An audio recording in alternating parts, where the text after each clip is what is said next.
fresh in the heart of sales season up in Johannesburg, and we're here at Emperor's Palace.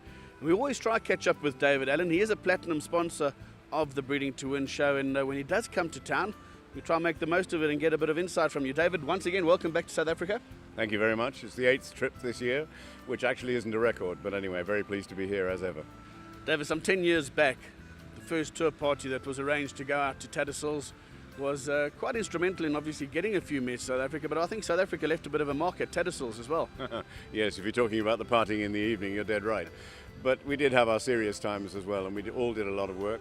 You were, and Anton Proctor were instrumental in putting it together at this end, and we were doing our bit at the other end. That was 10 and 9 years ago, which is really quite a time. And it's time we did it again, I think, because of course people can't go rushing around overseas buying mares every 5 minutes, but now is a time where we're seeing a development, I think, of appreciation of pedigrees, both the good domestic pedigrees here and those overseas, and it would be nice to bring in some fresh blood. There's obviously a lot of suggestions that imported mares bring big results at Premier sales, and they also score decent successes on the racetrack. Yes, it's certainly absolutely correct at the top end. There is no doubt about that at all. I think what we should be looking at, though, also is the more workmanlike middle area, where we've got extremely good production here in South Africa. And 6, 7, 8 years ago, I would experience people looking at pedigrees at yearling sales, which were overseas at a sort of ordinary level, and saying, well, what's that? But now that's not the case. People understand, people are very familiar with pedigrees around the world, not just in the northern, but also in the other southern hemispheres. And so we've got an across-the-board opportunity here, top end, sure, but also middle end. I think it's all a matter of having something new, something fresh. It's going to be brought up here in South Africa. As I've said, the production standards are very high. So it's just having something extra and something new. And of course, they stand out when they happen because they're different. Allan Bloodlines offers a complete service and this complete package in terms of going out, and you're pretty much renowned for doing a lot of groundwork and checking out most of the mares on offer. Yes, we will do all the catalogue work to start with, and our clients here obviously do the same thing, and we just exchange ideas. In other words, they like the idea of this, and this, and I say, yep, fine, and then throw in a few extra ideas. But it's the actual inspections that really make the difference. And sometimes, of course, the client is with us or with me, but very often not. And people have been very kind, one or two of them, and have said, look, I've been there and done it with you once, you've got my eyes now, I don't need to make the trek again. And of course that means that actually I turn down and reject an awful lot more than I probably would if they were with me and saying, oh well, maybe we could go with that. Dave, you managed to do a couple of deals with Tattersalls, and they are on board, and they are inviting South Africans to participate in the sale, and they are willing to look after them. Yes, certainly. I mean, first of all, on the flight situation, if the buyer buys, and that means buys anything at minimum bid level, there isn't some expensive threshold, then there's, I think it's £650, £700 in cash is provided there and then. And so that's always a help. As far as accommodation goes, it's more a question now of making sure we get the right place, at the right sort of budget, and that Tattersalls, which I think they will do, will chip in. There's actually quite a lot behind the scenes, whether they buy a barren mare or whether they go the route of buying a mare that's in full Northern Hemisphere time. It has to be talked through, and because I'm ridiculously enthusiastic about all of this, I don't mind talking it through time and time again. The more elaborate thing to do, and costly in terms of keep, is to buy a mare in foal Northern time, to take that foal not long after the purchase, and then to keep the mare in the UK or Ireland, and cover the mare Southern time, use the foal to defray the expenditure of keeping all that going, and maybe more, maybe helping with the price of the mare, depends. If you get a crooked filly, you aren't going to get too much, but if you get a nice strong colt foal, you'll always get good money. It's a very, very honest, workmanlike market, the foal market. So that does generate some revenue, and then almost a year after purchase, the mare will go south, having been covered Southern Hemisphere time. One or two people leave mares up there all the time, breeding Southern time, but that's in its infancy.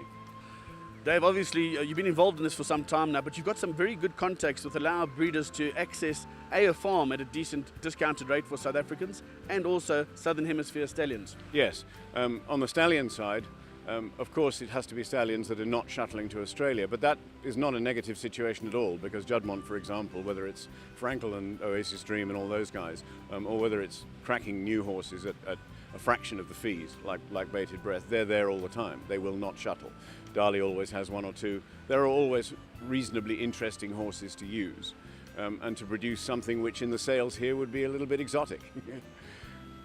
Let's go one step further now. The guys purchase the mares. They rely on you to get the Southern Hemisphere cover, or to actually board the mare and watch the foaling take place. Do you manage that whole process? Yes, all the way through. And I think it's, if I can say, it's a characteristic of what we do. There are outfits that act as purchasing agents, and they do that and they hand over, and that's it. It's gone.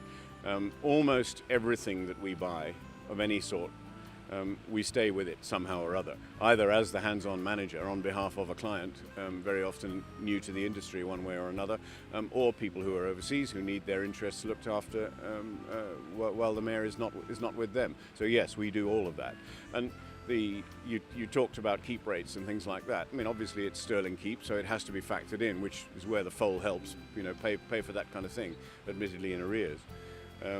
But we work with very solid, good, welcoming and friendly farms, but they're not ones charging the crazy prices. And then we get a deal from their deal anyway and pass that on.